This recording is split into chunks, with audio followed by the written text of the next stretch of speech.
platilmiltos, que corresponde al grupo de los platilmiltos, ¿no? Dentro de la morfología habíamos mencionado que estos se caracterizan por ser alargados, no ser aplanados y ser segmentados, ¿no? Bien, dentro de las características para reconocer los céstodes, tenemos que ver ahí al fondo. Después van a pasar revisando. Ya, entonces teníamos que ver algunas características para reconocer las diferentes especies, como son, por ejemplo, su tipo de escolex, ¿no? Tipo de proglótido grávido, etcétera, según sea la especie de tenia. En este caso, las dos especies de mayor relevancia, ¿no? Dentro del estudio de las tenias son, en este caso, Tenia solium y Tenia saginata. No, para poder diferenciarlas tenemos que reconocer el tipo de escoles. Por ejemplo, ¿qué tipo de escoles presenta Tenia solium? ¿Ah? 4 ventosas, ¿no? ¿Qué tipo de escoles presenta? En acetábulos, ¿no? Es decir, presencia de ventosas y también presencia de una hilera corona de ganchos, que es característico para Tenia solium.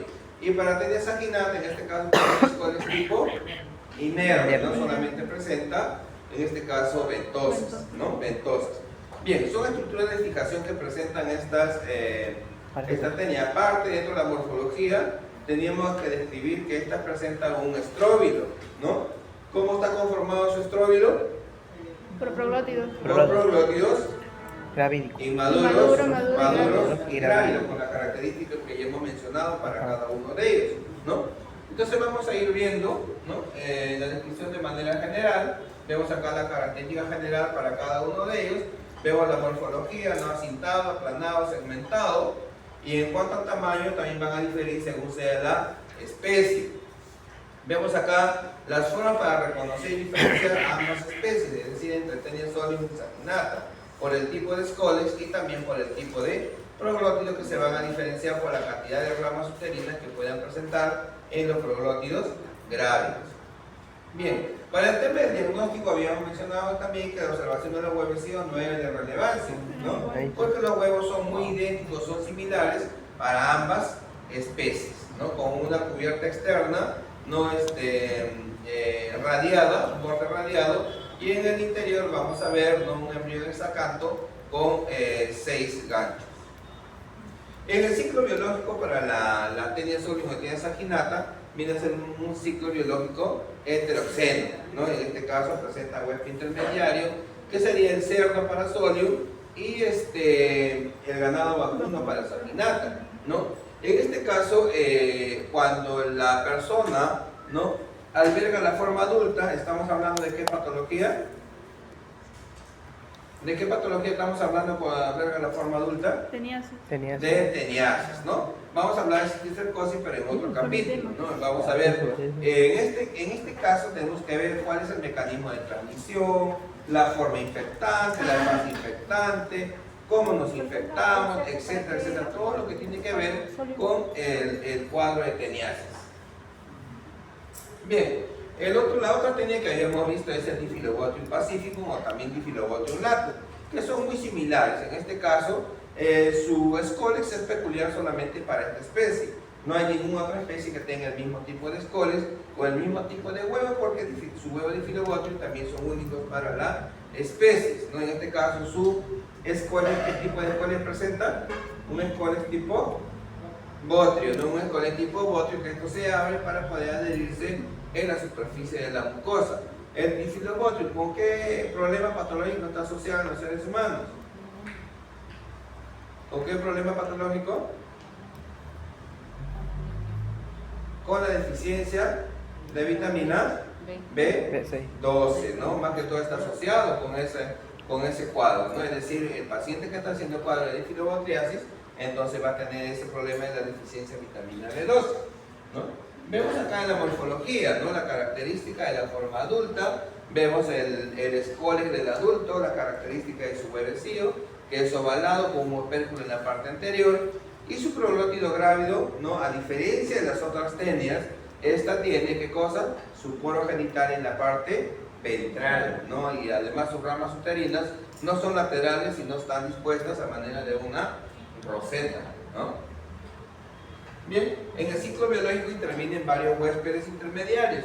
Generalmente es una parasitosis que se da en zonas costeras, ¿no? En áreas marinas, donde tenemos como huésped, en este caso, son animales mamíferos piscívoros, ¿no? Y de manera accidental también los seres humanos, ya que consumimos los peces, ¿no? O el pescado, ¿no? De repente de una forma no adecuada, es decir, de repente semicruda.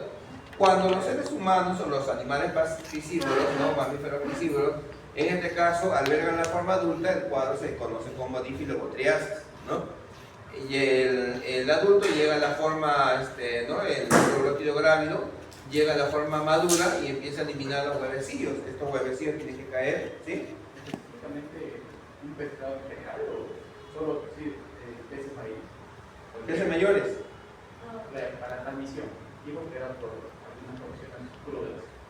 Claro, más que todo el mecanismo de transmisión es por la ingesta en mal estado de cocción de los peces, ¿no? Claro, peces, ¿ya? Peces, porque después vamos a encontrar, hay otro parásito. Cuando hablamos de los conceptos generales, hablamos que también hay especificidad parasitaria, ¿no? Es decir, cualquier parásito no se adhiere a cualquier huésped, ¿no? Entonces hablamos de especificidad parasitaria, ¿ya? Entonces, en este caso, cuando los huevecillos caen al agua, ¿no? Al agua de mar, dentro de ellos se desarrolla lo que es una larva, que viene a ser una larva coracidia, que es una fase móvil, ciliada, ¿no? Y busca el primer huésped intermediario, que viene a ser un artrópodo que pertenece al grupo de los copépodos, ¿no? Dentro de ese artrópodo pasa a la primera fase larvaria, que viene a ser una larva procercoide, ¿no? Como vemos ahí. Esa larva procercoide, dentro del copépodo, no va a servir de alimento a otros peces menores, ¿no? Y en los peces menores, ¿no? Va a pasar a otra fase larvaria, que viene a ser la larva plerocercoide, que viene a ser la fase infectante, ¿no? Para los animales, para los mamíferos piscívoros o para nosotros. El mecanismo de transmisión, como ya le dije, no va a ser por ingesta en mal estado de cocción de estos peces, así como también para los animales que ingieren, pues, los peces crudos, ¿no? Y es común, es frecuente encontrarlo, no por ejemplo, en el puerto de Pisco es común encontrarlo, es frecuente cuando desembarcan, ahí lo vamos a encontrar.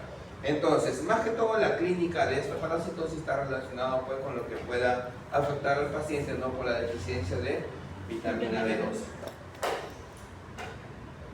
Bien, en la parte de la himenolepiasis, ¿no? Causado tanto por Hymenolepis nana como por Hymenolepis diminuta, en ambas parasitosis, ¿no? Tenemos que remarcar que los roedores vienen a ser los agentes responsables de la dispersión de la fase infectante, que vienen a ser los huevos, ¿no?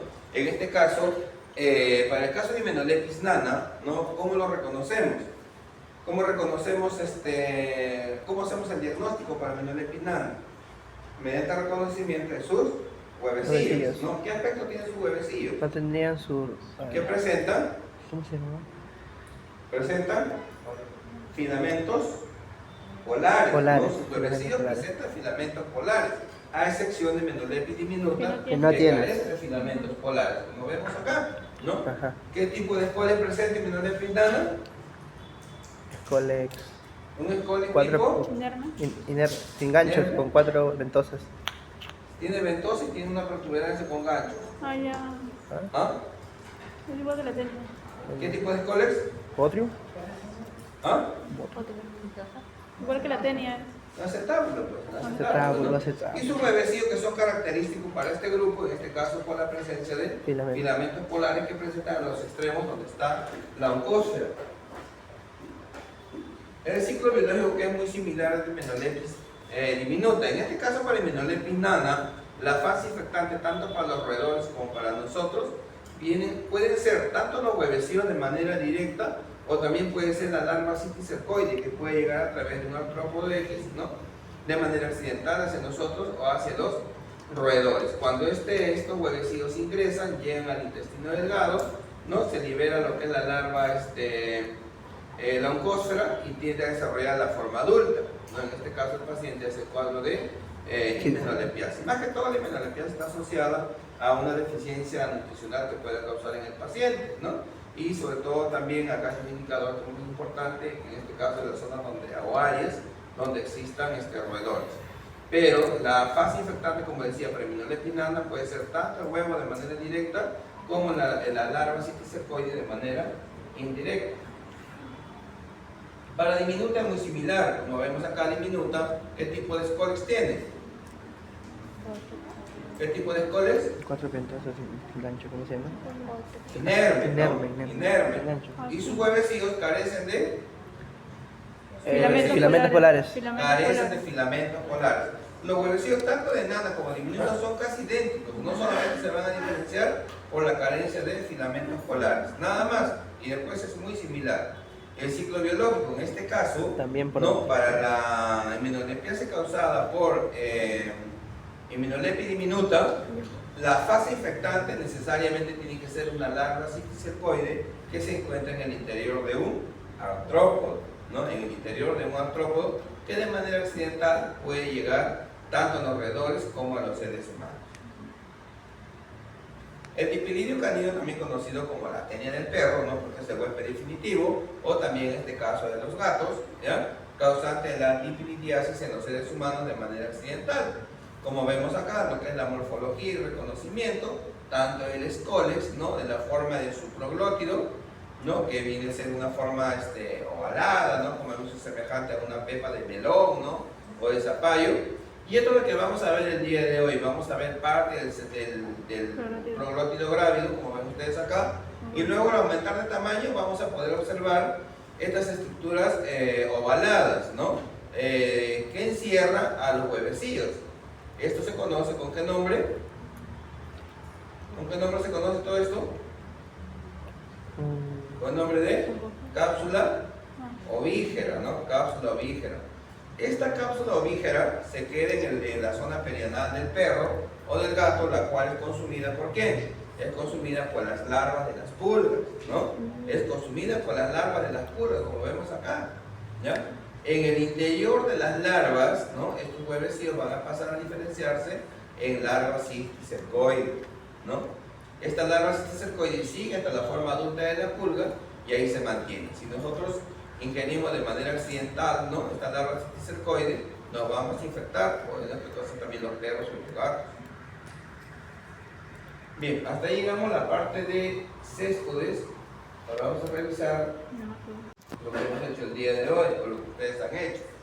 Dentro del grupo de nematointestinales tenemos a estos géneros, como son el género Ascaris, Enterobius, Trichuris y Strongyloides. ¿Quién falta? ¿Quién falta? Son los últimos. Pero... Las uncinarias, no falta las uncinarias, ¿ya? Bien, dentro de las generalidades de los nemátodes, ¿qué cosa hemos dicho? ¿Qué hemos descrito? Son cilíndricos, las En hembras, este caso, las hembras son más grandes que los... Son alargados, fusiformes, ¿no? Tienen un cuerpo cilíndrico, de cutícula elástica, tienen dimorfismo sexual, es decir, que hay hembras y machos, a excepción de ¿quién? Del estrongiloide, ¿no? Que tiene en este caso un tipo de reproducción por partenogenesis solamente en la parte de autoinfección, más no en la parte de vida libre. Aparte de ello, vamos a ver que tiene el sistema digestivo completo, cuenta con juegos musculares que le permite mantenerse no en la luz intestinal, dado que carecen de órganos de filtración, ¿no? Muy bien. Bien, en el caso de las cariáceas, habíamos hablado, ¿no? Que las cariáceas, para todos los nematodes va a haber diferencia, en este caso, entre hembras y machos, ¿no? Es decir, que las hembras van a ser mucho más grandes que los machos, no es para todos, ¿ya? En el caso de las cariáceas, viene a ser una parasitosis que se puede manifestar de dos formas, ¿no? La patología. Una, ¿cuál es? A nivel pulmonar y la otra a nivel digestivo. intestinal. Cada una con las formas correspondientes, ¿no? A nivel pulmonar, hemos dicho cuando hay una infección masiva, ¿no? Por larvas, se va a dar lo que es el síndrome de Loeffler, ¿no? También hemos hablado de lo que es el ciclo de luz, ¿no? Los estados larvarios que llegan a infectar y a madurar en los pulmones y cómo estas migran o cómo pueden llegar hasta lo que es el sistema digestivo, diferenciarse en adultos y por ende no causar también lo que es el problema intestinal, no dentro de las formas crónicas, no como daño directo que vendría a ser la obstrucción intestinal en el paciente. Para el tema diagnóstico podemos observar cualquiera de estos huevecillos, ¿no? Los huevos pueden ser los huevos infértiles, ¿no? O no fértiles, los huevos embrionados, huevos decorticados O también podemos observar los huevos larvados, como vemos acá. En este caso, el huevo larvado viene a ser la forma infectante. Este huevo larvado se encuentra, ¿no?, en la tierra, en el suelo, porque dentro de todos los nematodos hemos hablado que hay muchos, ¿no?, o que pertenecen al grupo de los euhelmintos, ¿no?, a excepción del enterobius, ¿no? Y también hay dentro de este grupo que pertenecen, ¿no?, al grupo que causa lo que es el síndrome de Loeffler o que realiza el ciclo de luz. El embrionado, claro, son fértiles. Bien, cualquiera de las formas de huevo que se observe, el diagnóstico siempre va a ser el mismo, ¿no? En este caso, si observamos un decorticado, ¿cuál será el diagnóstico? Ascariasis, ¿no? Si es un no fértil, será lo mismo, ¿no? Porque al final de cuentas son huevos de Ascaris. Bien, ya hemos hablado de lo que es el síndrome de Loeffler, ¿no?, que se caracteriza porque el paciente puede presentar disnea, fiebre, expectoración por sangre, hemoptisis, etcétera, ¿no?, la cual sirve para hacer también un diagnóstico diferencial con otras clínicas u otras patologías. ¿Ah? Bien, a nivel intestinal ya hemos hablado también del daño directo que pueda causar, en este caso con cuadro de infección intestinal, pero en infecciones, en este caso menos severas, ¿no?, puede causar vómitos, náuseas,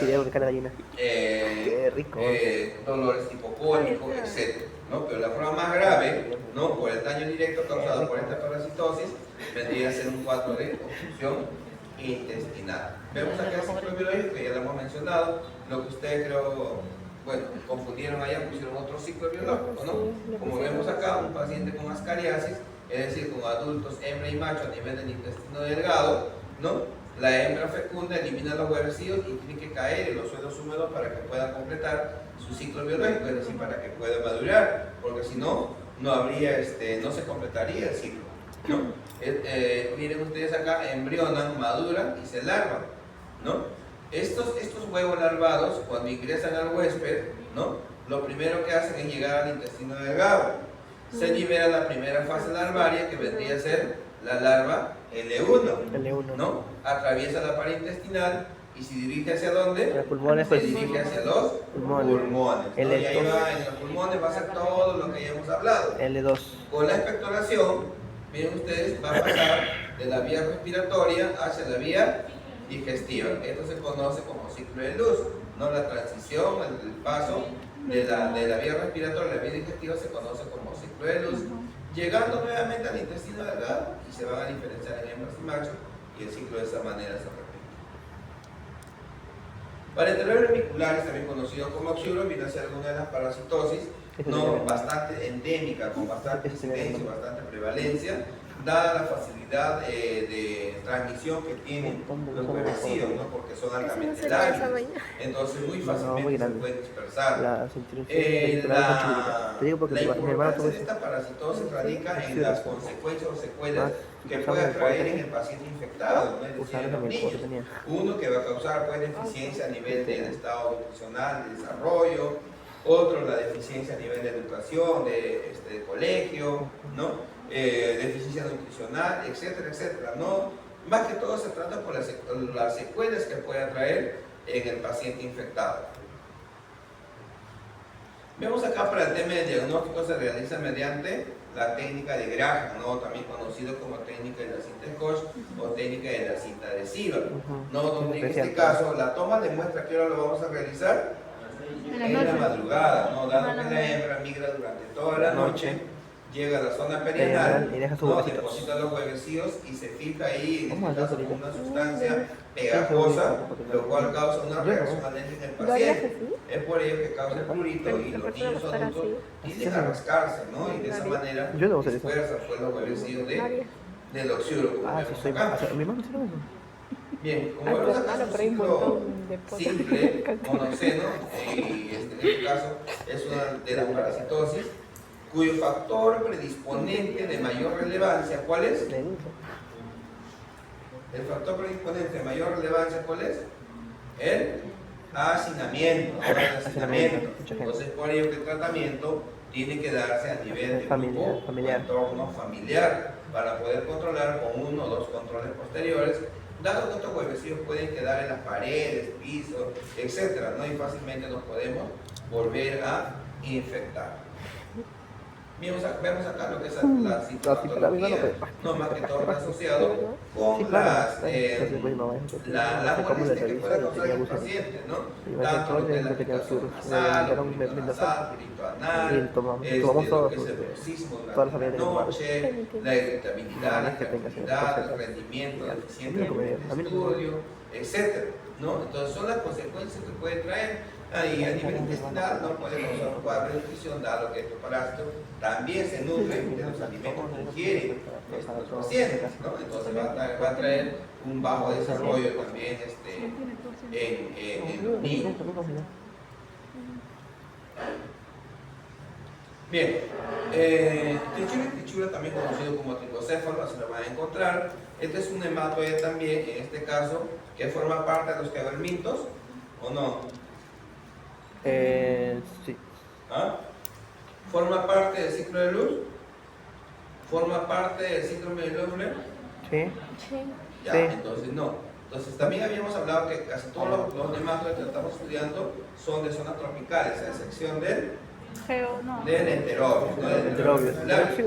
Este nematoide no habita, o su hábitat es a nivel del intestino grueso, ¿no? Y tiende ¿no? a alimentarse en este caso de sangre, porque la parte delgada que ustedes ven se introduce en los pliegues ¿no? del intestino grueso para morder el tejido y en este caso succionar la sangre del paciente, trayendo como consecuencia un paciente con un cuadro de anemia, un cuadro de anemia a nivel clínico que ustedes van a observar. Pero a nivel intestinal, ¿qué cosa puede causar? A nivel intestinal, ¿qué causa? Una obstrucción. Un cuadro con una crisis disentérica, ¿no? Es decir, con cuadro de, en este caso, de pujo, tenemo, dolor, ¿no? Tienes la sensación de ir al baño y no hacer nada. Y como consecuencia de ello, ¿en qué van a terminar el paciente? Prolapsus Un anal. cuadro de prolapso rectal, ¿no? Un cuadro de prolapso Anal. rectal. Lo cual amerita ya que ustedes tienen que intervenir para poder solucionar el problema. Para el tema del diagnóstico, en este caso la observación de los huevecillos doblemente operculados, ¿no? Que es difícil que nos podamos equivocar porque es único en la especie, en este grupo de helmintos. Vemos acá la sintomatología a nivel digestiva, ¿no? Y como síntomas clínicos a nivel general, vamos a ver lo que es la palidez del paciente por el tema de cómo se infecta con un besito, el grupo de las funcionarias, ¿no? Que comprende dos especies, que es la Cystostomia necator, no hemos dicho que tiene un aparato nuclear más desarrollado que los otros nemáticos, ¿no? En este caso la Cystostoma con un aparato bucal, ¿no? Como podemos decir que tiene como entre dientes, así entre comillas, y para el tema del necator tiene unas láminas o plagas portantes que le permiten morder la mucosa, la superficie de la mucosa, para poder ahí succionar la sangre del paciente, ¿no? Y por ende causar diferentes formas de anemia en el paciente, ¿no? Como decir una anemia macrocítica, microcítica o ferropénica, ¿no? Dependiendo de la afección del paciente. El macho, en este caso para este grupo de nematodes, presenta lo que es una bolsa o bursa copulatriz. A partir de este grupo de nematodes vamos a observar que ya las fases evolutivas, en este caso, van a cambiar, ¿no? A pesar de que tienen fases de huevecillos, pero sin embargo vamos a encontrar estadios larvarios maduros e inmaduros, ¿no? Es decir, la larva inmadura para este grupo, ¿cómo se llama? Larva rhabditoide, ¿no? Y la larva madura se llama larva filariformes. ¿Y la larva patógena cuál es? La larva migras cutánea, ¿no? La larva migras cutánea. Eso es lo que vamos a encontrar, que es lo que vemos acá. Para el tema del diagnóstico, no, los huevecillos no son de relevancia porque son idénticos para ambas especies. Entonces, si observan igual que los huevos de tenia, ¿no? Entonces, cuando observamos los huevos de tenia, simplemente decimos huevo de tenia SP, igualito decimos acá. Entonces, si observamos estos huevecillos, ¿qué diremos? Huevos de uncinarias, nada más, ¿no? Tenemos las larvas inmaduras, ¿no? Que es la larva rhabditoide, y tenemos la larva madura que viene a ser la larva filariforme, las cuales estas ingresan vía, ¿qué vía? Cutánea. Vía percutánea. Vemos acá el ciclo biológico, en este caso es una parasitosis que también forma parte de la geohelmintiasis, forma parte del síndrome de Löfler, forma parte del ciclo de luz, En este caso vamos a ver que las formas, las fases infectantes son las que varían, ¿no? En este caso la larva filariforme es la fase infectante que puede ingresar vía percutánea. Se da un problema a nivel pulmonar y un problema a nivel digestivo. Bien, vemos acá el mecanismo de infección o mecanismo de transmisión, es el contacto directo con suelos o tierras infestadas, ¿no? Con larvas filariformes que corresponden a este grupo de parásitos. Vemos acá un paciente con larva migra cutánea, como vemos, ¿no? Viene a ser la larva patógena, y esto se da porque las larvas generalmente no siguen la ruta normal que deberían de seguir, ¿no? Entonces se quedan debajo del tejido subcutáneo y van a causar lo que es esta patología, ¿no? Larva migra cutánea, y aparte a nivel de tejido sanguíneo van a causar estos tipos de anemia macrocítica, microcítica o una anemia sarcopénica. Cuidado. Bien, y por último tenemos lo que es el Staphylococcus treporalis, ¿no? Que viene a ser un hematode que tiene dos formas de ciclo, ¿no? Uno a nivel intestinal, que en este caso se da por cuadro de autoinfección, y uno que viene a ser el ciclo de vida libre, ¿no? También tiene fase evolutiva de larva raptitoide, que sale con las heces, y la larva filariforme, que viene a ser la fase infectante, ¿no? Vemos acá su larva patógena, ¿cómo se llama? Larva currens para este grupo de parásitos, ¿no? Vemos acá el ciclo biológico, ya lo hemos hablado en la teoría, todo lo que está en línea azul, ¿a qué corresponde? El intestino. Piriforme. Al ciclo que se da en el proceso de autoinfección a nivel intestinal, ¿no? Cada vez que eclosiona un huevecillo de estrongiloides, en este caso generado por la hembra partenogenética, un huevo que se autofecunda, es una forma de hermafroditismo que se puede dar, no se autofecunda. Estos huevecillos salen, la larva raptitoide a nivel intestinal se diferencia en filariforme y vuelven a infectar. Pero muchas de las larvas raptitoides, ¿no? Son arrastradas por las heces y salen también hacia el exterior, es decir, caen a la tierra, ¿no? Ya hemos mencionado, estas pueden diferenciarse directamente en filariforme y volverse infectantes, o en todo caso, al ser vida libre, diferenciarse en hembras y machos, ¿no? En la tierra, poner sus huevecillos raptitoides y diferenciarse en filariforme y nuevamente volverse infectantes.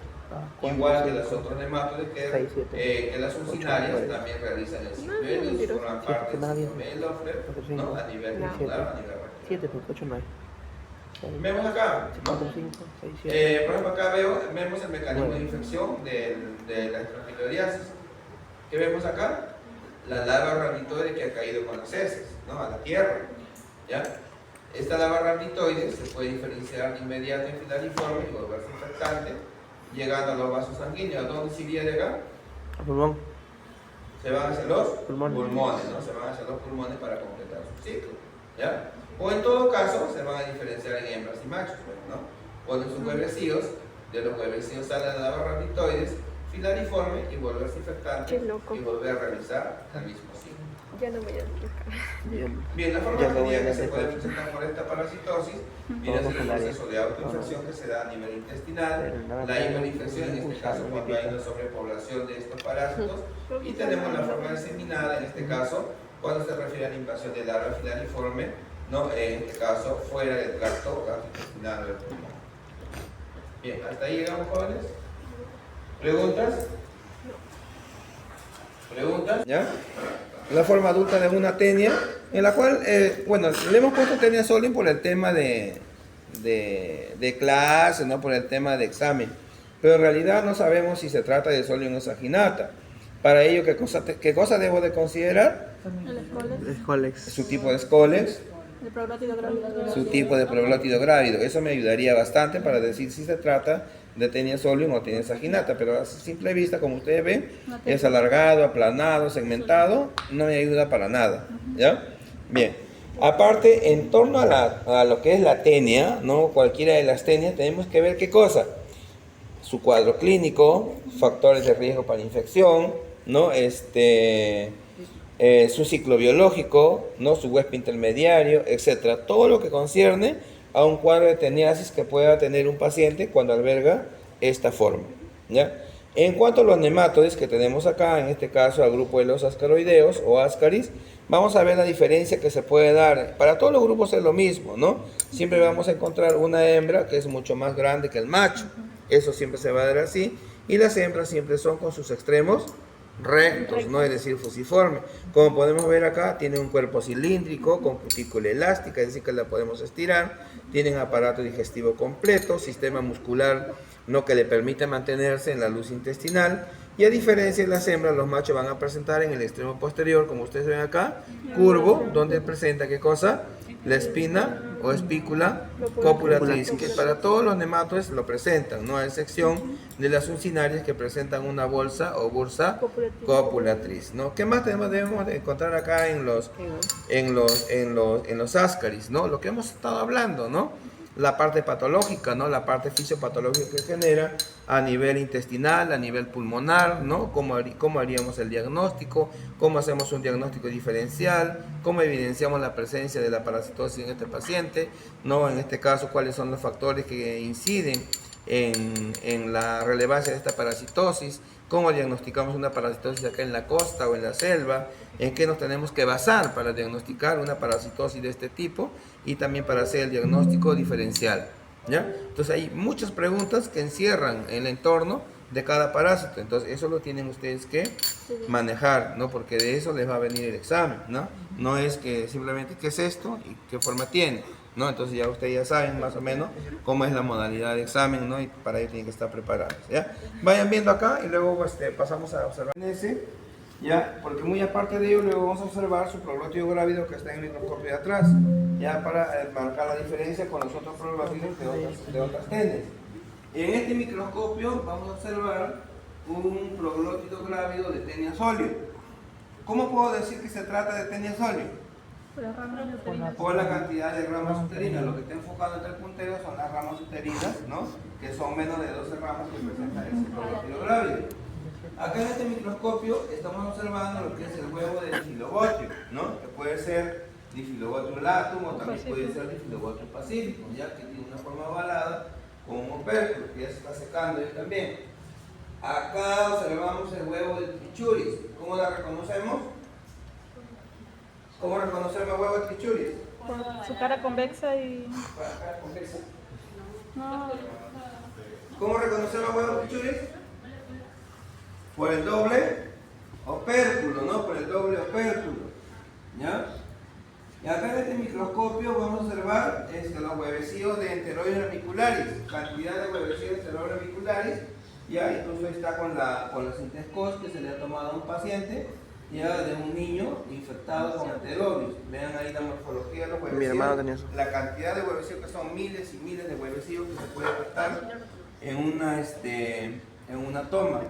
En este microscopio vamos a hacer una primera observación para poder reconocer el proglótido grávido de un Dipylidium canino. Pueden recorrer con el carril. Posterior a esa observación, adentro vamos a observar como unas bolitas, ¿no? Cuando le aumentemos o le pasemos al aumento de 40x, vamos a observar lo que hemos visto en la pizarra, es decir, algunas bolitas, y en el interior vamos a ver los huevecillos. ¿Y eso a qué corresponde? A las cápsulas ovígeras, ¿no? Que están dentro del proglótido grávido, ¿ya? En este microscopio, acá vamos a encontrar un huevo huevo que presenta filamento polar. ¿A quién corresponde? Hay Hipolepis nana y el otro. Huevo con filamento polar. ¿A quién corresponde? Ah, la diminuta. No, nana. ¿Ascaris? Nana. ¿Hipolepis nana era? ¿A quién corresponde? Himenolepis nana. Himenolepis nana, ¿no? Y por último, aquí vamos a observar lo que es huevos de Ascaris. Y observamos dos tipos de huevos. Dos huevos larvados. Uno con borde ondulado y al costado hay uno también larvado, pero decorticado, es decir, que carece del borde ondulado. Ya los dos están enfocados ahí al mismo tiempo, ¿ya? Eso. Los dos tienen ascaris. Sí, tienen larvas. Ajá, sí, son huevos larvados. ¿Ya? Uno está acá y al costado está el otro. Terminamos de ver eso y luego nos faltaría ver los huevos de Taenia solium, que lo voy a poner adelante una vez que termine. Entonces con eso vamos avanzando, jóvenes. ¿Ya?